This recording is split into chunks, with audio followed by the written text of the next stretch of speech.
Paz do Senhor, irmãos, tudo bem? Mais uma noite aqui, chegando agora no capítulo 18, em vias de fato. Estamos lendo a primeira descrição da prisão de Jesus. Estamos nas últimas 24 horas que antecedem a sua crucificação, hoje no capítulo 18. E é engraçado, irmãos, que a harmonia entre os evangelhos, ela vai nos mostrar, cada evangelho mostrando algum detalhe diferente desse momento da vida de Jesus, né? O momento mais doloroso que Jesus passou. João, ele vai focar em algumas coisas diferente dos outros relatos. João, ele foca mais no relato de alguns momentos específicos. E a primeira coisa que eu quero chamar a atenção do relato de João é que o momento da prisão de Jesus, o capítulo 18 começa com Jesus chegando no Getsemane, orando com os discípulos, e chega o destacamento de soldados liderado por Judas, né? Soldados judeus, né? Liderados por Judas, que foram prender Jesus. E aí, quando os soldados chegam, aqui no verso 4, Jesus nem espera eles chegarem, Jesus se apresenta e pergunta: quem é que vocês estão buscando? E aí eles dizem: Jesus de Nazaré, verso 5. Jesus diz assim: sou eu, irmão. Esse relato aqui, talvez às vezes passa. A maioria de nós temos aquela visão da cena da Via Crucis, da morte de Jesus, baseado naquilo que a gente viu em algum filme ou alguma peça de teatro que teve na igreja. E às vezes alguns detalhes passam. Mas, irmãos, isso aqui é fantástico. Jesus, só em dizer sou eu, irmão. A Bíblia fala aqui no verso 5. Quando Jesus lhe disse sou eu, os soldados recuaram e caíram por terra. Cara, será que o nome de Jesus tem poder, irmão? Jesus não precisava nem fazer força para poder ter fugido da cruz. Ninguém prendeu Jesus, ninguém matou Jesus, irmão. Jesus se entregou. Isso fica muito claro, porque a simples menção de Jesus abrindo a boca e dizendo sou eu, foi suficiente para derrubar os soldados judeus. E aí os soldados caem e ele fala de novo: vocês estão atrás de mim, podem me levar. E Jesus aqui no verso 8, ele faz uma coisa que eu acho fantástica. Ele diz: já vos disse que sou eu, se é a mim que buscai, deixai ir estes. Irmãos, ele está falando dos seus discípulos. Jesus está dizendo: vocês vieram prender a mim, libere os 11. Vocês não precisam fazer nada com eles. Jesus, nesse momento, irmãos, pensou nos seus amigos, pensou nos seus discípulos. Jesus escolheu, inclusive, a solidão nesse momento, irmãos. Às vezes a gente tem uma visão de que parece que os discípulos eles foram fugindo. Sim, eles tiveram medo do que aconteceu, mas, irmãos, Jesus escolheu isso. Foi Jesus que disse: não prendam eles, deixem eles. Provavelmente eles também iriam levar algumas surras por compartilharem daquilo que Jesus... Assim como aquele leproso que foi expulso do Sinédrio, né? Foi expulso do Sinédrio não, da sinagoga, porque confessou Jesus.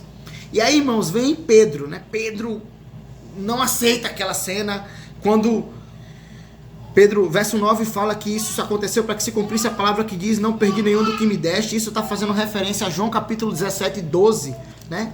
2 capítulos atrás, Jesus falou isso. E aí Pedro, irmãos, ele puxa a espada. E quando Pedro puxa a espada, Pedro corta a orelha de um dos soldados. E o soldado que Pedro cortou a orelha foi o Malco. Essa é uma das cenas que mais me ensina sobre quem é Jesus, irmãos. Porque Jesus, mais uma vez, ele mostra para Pedro, ele diz: Pedro, não tem ninguém me prendendo. Eu não estou precisando de ninguém puxar a espada por mim, irmãos. Nós vivemos dias, irmãos, que a igreja do Senhor Jesus está vivendo, sofrendo. Muita gente, muitas pessoas estão sofrendo com a síndrome de Malco. Você sabe qual é a síndrome de Malco? Né? Não é nem a síndrome de Malco, é a síndrome de Pedro contra Malco. É que você fere o homem achando que está protegendo a Deus, mas você só está ferindo o homem. Tem muita gente saindo ferida. E sabe quem é que está ferindo? Os discípulos de Jesus. Tem gente que não consegue ouvir o evangelho porque... não consegue ouvir, irmãos, porque foi ferido. Foi ferido por algum líder, foi ferido por alguma palavra de algum cristão, foi ferido por alguma palavra de alguma pessoa que se dizia de Deus e que puxou uma espada.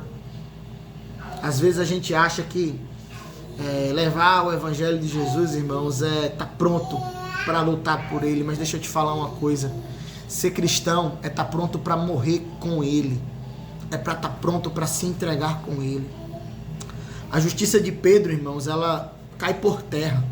Vocês conhecem os próximos trechos. Por 3 vezes, Pedro nega Jesus. Com um detalhe que na última vez, irmãos, Pedro não nega Jesus simplesmente. Pedro nega Jesus. Eu chamo a atenção aqui para o versículo 22. Versículo 22 fala a segunda vez que Pedro nega Jesus, né? Já lá na casa de Caifás. Perdão, 22 não. 26. Versículo 26. A terceira vez que Pedro nega Jesus lá na casa já de Caifás. Aqui Jesus já estava tomando as chicotadas, irmão. Jesus já estava sendo martirizado.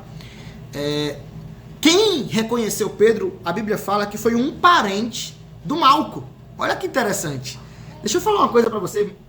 Vou continuar essa gravação com o Levi aqui no colo, porque quando eu solto ele no chão, ele apaga a luz, irmãos. Aí estraga o vídeo. Então, irmãos, como eu estava dizendo, sabe, esse texto, você vai ver aqui, irmãos, no verso 26, que um dos servos do sumo sacerdote era parente do Malco. Um parente do Malco viu aquela cena lá no Getsemane, no jardim, de noite, no escuro, de madrugada, irmãos. Jesus sendo preso. Sabe? Isso me deu um insight, irmãos, de falar. Deixa eu falar uma coisa para você que é crente. Você que é crente. Você está sendo observado 24 horas, irmãos. Não faz as coisas achando que não vai acontecer. Não faz as coisas achando que não vão ser reveladas. Sabe por quê, irmãos? Porque sempre vai ter alguém te vendo. Sempre vai ter alguém testemunhando. Você tem que ser crente, não é só como os outros te veem, não, irmão. Olha o evangelho que Pedro estava testemunhando, o evangelho que puxa a espada e corta a orelha do soldado. Aí ele achando que ninguém estava vendo. Um parente do Malco estava vendo o Pedro. Viu Pedro, reconheceu ele e disse, foi você. Você estava lá. E essa foi a terceira vez que Pedro negou a Jesus. Irmãos, esse tipo de evangelho, esse tipo de justiça não vai para canto nenhum. Não vai para canto nenhum, né, filho? Esse tipo de justiça não vai para canto nenhum. Deixa eu falar uma coisa para você, irmãos. Essa espada, a Bíblia fala que a palavra do Senhor, a palavra de Deus é espada. Não é isso? A palavra de Deus é espada. Mas você sabe para quem que é essa espada? Você acha que essa espada é para quem? Essa espada é para bater no mundo? Você acha que essa espada é para lutar contra Satanás?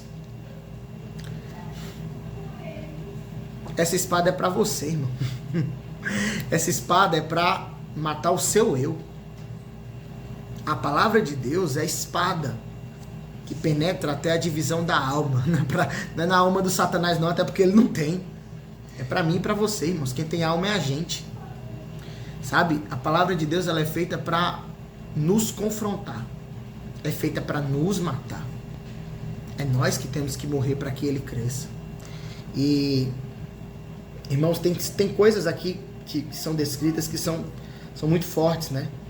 Além da negativa de Pedro, você vai ver que Jesus ele primeiro é levado para a casa de Anás, depois é levado para a casa de Caifás.